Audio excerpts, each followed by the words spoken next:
Actually, I always was interested in cars, engines overall. It just developed with time. Turned like 16 or something. I bought my first car. It was a Volvo, and I had a bit of Yeah. Volvos. And How did you get started with BMWs? I always loved BMW. I bought my first one. I wanted a bigger engine than a Volvo for a nice price, and I bought my first BMW 540 E34. That was the first BMW I actually drove. Yeah, That was the car that kind of made me fall in love with the brand. yeah, exactly the same for me. It was a touring. It was awesome. I loved it. V8. It was so fun. And from there on, Yeah, from there on, I sold it. I bought a E36 to build a drifting car, and I have a couple of BMWs between, and some winter cars, some Volvos, and bought my first M5 3 years ago. It got stolen. and what kind of an M5 was that? Those the same, exactly the same color, different interior and stuff like that. But it was very nice too. So then this one came up, and I bought it. I called the guy who sold it after 10 minutes. And I bought this one, and it was already lowered and everything. And I always like lowered cars. I mean, when I was little, I took my toy cars and I stood on them just to get them low. So that was really fun. So I bought this one, and I just changed the clutch and some stuff just to make it perfect in the driving way.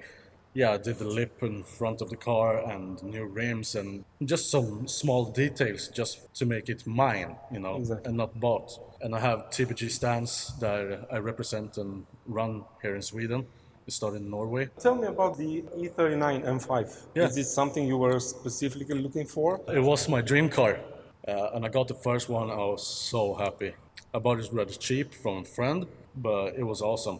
I was looking at E61 M5 Touring first to get it from Germany with the black and white interior and everything. But I love this car, and I wanted a manual one and everything because I like to play as well as I like to drive. And this is the perfect car for everything. You can play with it, and you can drive fast, and I mean, you can look good on Yeah. shows and everything. So can you run us real quick through the mods you did, starting with the engine? The car is tuned. It runs on E85 and 98 petrol. Yeah, 450, 460 horses in the engine though. And it's mapped by catalyst and everything. So I have a Aceman exhaust with X-pipe.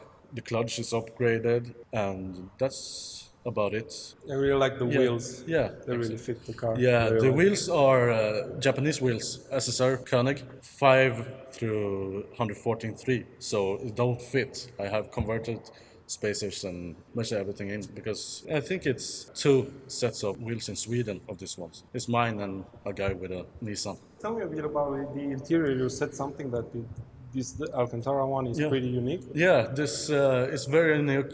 I think it was 312, if I'm not mistaken, ever made in the world. And we are 2 that have it in Sweden. So I like it a lot just because of that. Yeah, it's got more character. Yeah, it's more character to the car, and it's cool. Everything else is interior is original, except I have a short shift, the M performance knob, and I have upgraded the sound system a bit. Tell me, are you daily driving the car?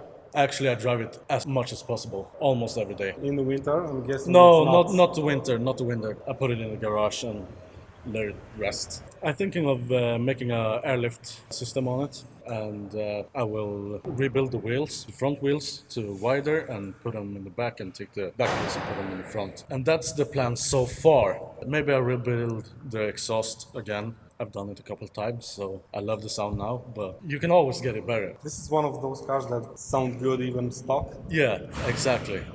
So What do you think of BMW's current lineup?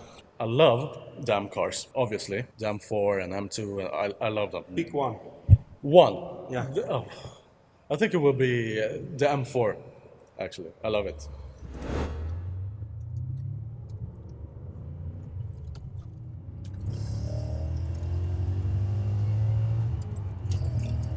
Oops. That's properly fast. Yeah, it's great. I love it. The suspension isn't that firm. No, it's kind of comfortable to go in. I think the only issue you have is with those big potholes. Yeah, Because and speed bumps. do you But- scrape it often or? No, actually not. I know most of the roads around here, so well, Okay. it happens. And the exhaust isn't too loud, but you can just. No, inside it's quite good, but outside it's really screams. So Yeah, it's really loud. yeah.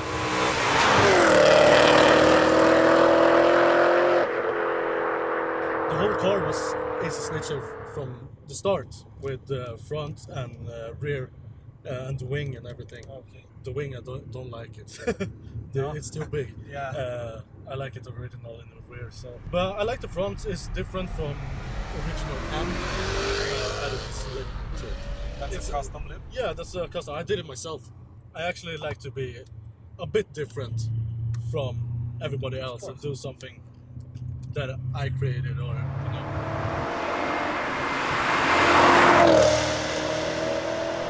So, what's it like to maintain this car? Is it expensive to own or?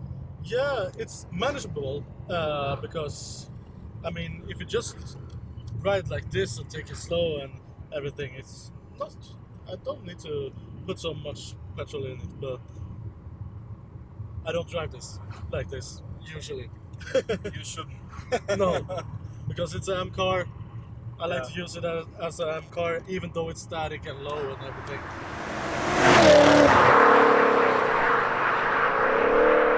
So we're gonna play around later over there. Should I hang on to something? No, it's okay.